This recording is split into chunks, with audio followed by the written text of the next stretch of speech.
सपने में भी आदमी बढ़िया बढ़िया स्वप्न देखता है, तो जितना देर स्वप्न देखता है उतना देर तो आनंद आता है, भले नींद खुलने के बाद वह समाप्त हो जाता है। और उसी प्रकार से सपने में बड़ा भारी भारी दुख भी होता है। जब सपने सिर काटे कोई, बिन जागे दुख दूर न होई। सपना में कोई सिर काट रहा है तो वह चिल्लाता है बचाओ बचाओ, कोई बचाने वाला नहीं मिलता। लेकिन किसी कारण से उसकी निद्रा खुल जाती है तो उसको बोध हो जाता है, करे मैं कहाँ यह इसमें फंस करके बिना मतलब के ही भयभीत हो रहा था। इसी प्रकार से जो गुरु के शरण में जाता है उसकी निद्रा खुल जाती है। जो हम लोग सपना देखते हैं, सपने के चलते हम लोग बहुत ही भयभीत हैं। आज समाज में जो है मनुष्य बहुत भयभीत है। अपने पड़ोसी से भयभीत है, कोई अपने पुत्र से भयभीत है, कोई अपने पत्नी से भयभीत है, कोई आस्ते पास्ते से गुजरने वाले से भयभीत है। सब लोग भयभीत हैं। निर्भय होना है तो आपको उस ईश्वर से प्रार्थना करना होगा। निर्भय होने के लिए ही प्रार्थना करते हैं। निर्भय होने का गुण सीखने के लिए ही, वह शैली सीखने के लिए ही हम लोग गुरु की शरण में जाते हैं कि हम उसको सीख सकें कि कैसे निर्भय हो। और जिसको गुरु का वचन का प्रतीत हो जाता है उसको कहीं भटकना नहीं पड़ता है। घर बैठे सब कुछ मिलता है। घर बैठे अपने स्थान पर। आप लोग सबरी को सुने होंगे। सबरी जो है अपने गुरु के आश्रम में रहती थी। उसके गुरु का अंतिम समय आया तो उन्होंने कहा, पूछी कि गुरुदेव भगवान के दर्शन मुझे प्राप्त होंगे कि नहीं? बोले तुमको अवश्य होगा, यह गुरु का वाणी मिथ्या नहीं होगा। तुम इसी जगह पर, इसी आश्रम में झाड़ू बहारू करते रहना, यहाँ की सेवा करते रहना, और इस स्थान पर भगवान स्वयं आके उनको दर्शन देंगे। और भगवान वहां पर गए और उन्होंने उसको नवधा भक्ति का उपदेश किया। नवधा भक्ति कहूं सुनो पाही। कहते हैं कि भाई तुमको हम नवधा भक्ति सुना रहे हैं, तुम अपने हृदय में बढ़िया ढंग से इसको धारण करो। और इस प्रकार से भगवान ने उसको नवधा भक्ति का उपदेश किया। रामायण में है नवधा भक्ति। सबरी को जो है उपदेश उन्होंने किया है। अब हम विस्तार में नहीं जाएंगे। और सब कुछ कहने के बाद उन्होंने कहा कि सकल प्रकार भक्ति दृढ़ तोड़े। कहा कि अरे तुम में तो ये सभी प्रकार की भक्ति दृढ़ रूप से विद्यमान है। मैं देख रहा हूं। जबकि वह एकदम बिल्कुल नहीं पढ़ी लिखी महिला नहीं थी, बिल्कुल ही इसका पढ़ाई जीरो था। फिर भी उसने गुरु की वचन मांग करके अपने उस आश्रम को रोज झाड़ू मार दी थी। भगवान की रोज लगन के साथ प्रतीक्षा करती थी कि भगवान का आगमन होने वाला है। आज नहीं हुआ तो कल आएंगे, कल नहीं हुआ तो परसों आएंगे। और गुरु ने जो नाम दिया था उसके जप और भजन में सदैव भी वह संलग्न रहती थी। यही कारण था कि भगवान जब वहां पर गए तो सभी जो है बड़े बड़े ऋषि मुनियों को जगह को पहले छोड़कर सबसे पहले उसको दर्शन दिए। यह क्या है? यह गुरु की सेवा का परिणाम है। यह गुरु के वचन मानने का परिणाम है कि उसने जो है उनको जो है दर्शन पा गई। उसमें जो है भगवान के दर्शन करने के लिए बड़े बड़े योग्यता की जरूरत नहीं है कि बहुत बड़ा जो उपाधि चाहिए, पढ़ा लिखा विद्वान चाहिए, कि धनवान चाहिए, कि बहुत किसी प्रकार का जो है समर्थवान चाहिए। नहीं नहीं नहीं, भगवान की भजन हर कोई व्यक्ति कर सकता है। कोई गिरा से गिरा व्यक्ति भी कर सकता है। और हर उद्देश्य की प्राप्ति के लिए भगवान का नाम ही एक औषधि है। आप संसार में कुछ भी पाना चाहते हैं तो भगवान के नाम का उच्चारण करके प्राप्त कर सकते हैं। वह अलग बात है कि भगवान का नाम लेकर अपना उद्धार करना चाहिए, मोक्ष की प्राप्ति करने के लिए चाहिए। लेकिन कोई भगवान के नाम लेकर के धन मांगता है, संपत्ति मांगता है, पुत्र पौत्र मांगता है, संसार की नश्वर चीजें मांगता है, तो वह भी वो दे देता है। भाई तुम जानो, क्योंकि उसके नाम का यह प्रताप है, यह प्रभाव है कि मनुष्य उस नाम को लेगा तो जो लक्ष्य रख करके लेगा उस लक्ष्य की प्राप्ति हो ही जाती है। उसमें कोई इस तरह का नहीं है। आप लोग जानते हैं ना वाल्मीकि जी को, कितने बड़े जो है उनके बारे में कहा गया है कि वो जो है लठैत थे। हाँ, डकैत। रास्ता में जो है चलने वालों से लूट लेते थे, डंडा पकड़ के बैठे रहते थे। मजबूत हट्टा कट्ठा मजबूत आदमी, निरा अनपढ़ व्यक्ति थे। जो भी उस रास्ते से जाता था वो कहते थे सावधान, सब वस्तु उतार दो, सारा गहना गुड़िया उतार दो, जितना नगद है सब रख दो और यहाँ से प्रस्थान करो। लेकिन उनका भी समय परिवर्तन होना था। संत से भेंट हो गया। देवर्षि नारद जी उस रास्ते से गुजर रहे थे। उनको भी उन्होंने वही कहा कि सुनो, इधर सब कमंडल रखो, ये सब कहाँ लेके भागे जा रहे हो? उन्होंने कहा कि भाई ये तुम सब क्या पाप की प्रायश्चित कर रहे हो? ये सब पाप कर रहे हो। उनके प्रभाव से मतलब जो भी उन्होंने समझाया, फिर जाके घर वालों से वो वाल्मीकि तो बाद में हुए, पहले तो उनका दूसरा ही नाम था।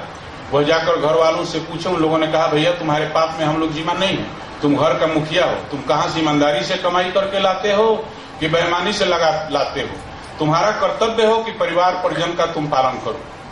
तो आप पालन करते हैं, आप शुद्ध रूप से जीविका कमा के लाइए। हम लोग तो नहीं बोलते हैं कि आप मारिए काटिए छीनिए, इसलिए आपके जो पाप होगा उसमें हम लोग कोई सहभागी नहीं बने। तो आकर देवर्षि के चरण में गिर पड़े, संत के वचन को मानने के लिए तैयार हो गए। उन्होंने उनको राम राम सिखाना शुरू किया।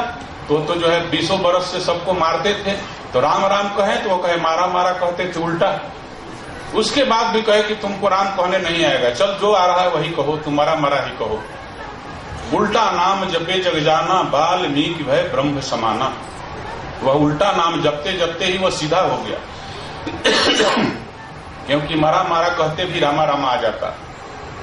तो उल्टा नाम के जपने से भी उस प्रकार के गिरे हुए व्यक्ति का भी वह भगवान का नाम उद्धार कर सकता है। तो हम लोग तो उतना गिरे हुए नहीं है, और हम अगर भगवान का नाम लेकर के अपना उद्धार करना चाहें, अपना कल्याण करना चाहें, तो बहुत ही सरलता से आप कर सकते हैं। इसलिए बंधु, इस संसार में आकर के हमारा यही प्रथम कर्तव्य है कि हम सदैव ही उस नाम का स्मरण करें। उस नाम के प्रभाव से हम बहुत कुछ प्राप्त कर सकते हैं। लेकिन संत लोगों के पास जब तक आपके अंदर जिज्ञासा नहीं हो, क्योंकि ब्रह्म सूत्र जो होता है, जो वेद व्यास जी ने लिखा है, शंकराचार्य जी ने जिसका अनुवाद किया है, शारीरिक भाष्य भी जिसको कहते हैं, उसका प्रथम सूत्र होता है कि अथातो ब्रह्म जिज्ञासा। जिसमें ब्रह्म की जिज्ञासा हो, ब्रह्म को, ईश्वर को जानने की जिज्ञासा हो, संत को उसे ही उसका उपदेश करना चाहिए। हरि हीरा की गांठरी बिन ग्राहक मत खोल। संत लोग कहते हैं कि जो ईश्वर है वह क्या, उसका नाम रूपी हीरा की गठरी को बिना ग्राहक के मत खोलो। अब ग्राहक तुम्हारे पास कोई 2 रुपया का गुड़ खरीदने आया है, 4 रुपया का चना खरीदने आया है, अब तुम उसके पास बहुमूल्य रत्न रख दोगे तो वह उसके मूल्य को नहीं समझ सकता है। इसीलिए उसके सामने नहीं खोलना, क्योंकि उसको पसंद नहीं आता है। क्यों पसंद नहीं आता है? क्योंकि उसको मन का रोग है। जिस प्रकार से ज्वर लगे हुए रोगी को स्वादिष्ट से स्वादिष्ट भोजन जो होता है ना, वह भी रुचिकर नहीं लगता है। कितनों भी स्वादिष्ट बनाइए, अगर उसको ज्वर लगा है तो उसको रुचिकर नहीं लगता। इसका मतलब क्या है? अन्न में दोष है? नहीं, अन्न में दोष नहीं है, क्योंकि उस अन्न के बल पर तो हम लोग इतने उम्र के हुए हैं, और आज बुखार लगने से हमको पसंद नहीं आ रहा, तो हमारे अंदर में दोष है। इसी प्रकार से पीत जब बढ़ जाता है तो मिश्री जो है भी कड़वा लगता है, तीता लगता है।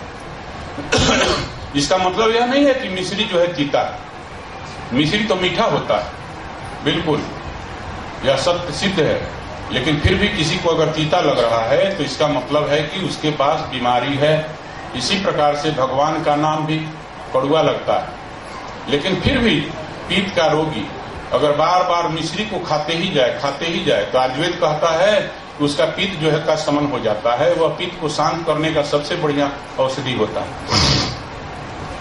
तो मिश्री को खाते जाना है, धीरे धीरे धीरे धीरे पीत का शमन होगा, वह फिर मीठा लगने लगता है। इसी प्रकार से जब हम लोग भगवान का नाम लेने के लिए बैठते हैं, मंत्र जाप करने के लिए बैठते हैं, तो हमारे में व्यग्रता शुरू हो जाता है, बेचैनी शुरू हो जाता है, अनेकों तरह की बातें हमें उठने लगती है, हमको परेशान करने लगती है। उठ जाओ कहने लगता है। लेकिन फिर भी हम अपने मन को मार करके बैठे रहें और उस नाम का भजन करते रहें, तो भजन करते करते एक दिन ऐसा अवसर आएगा कि आपके भजन में रस और आनंद की अनुभूति होने लगे। लेकिन आप छोड़ उठ जाएंगे तब वह नहीं होगा। इसलिए उसमें जो है सदैव ही प्रयत्नशील रहता है जो व्यक्ति, उसको हर चीज का बोध होता है।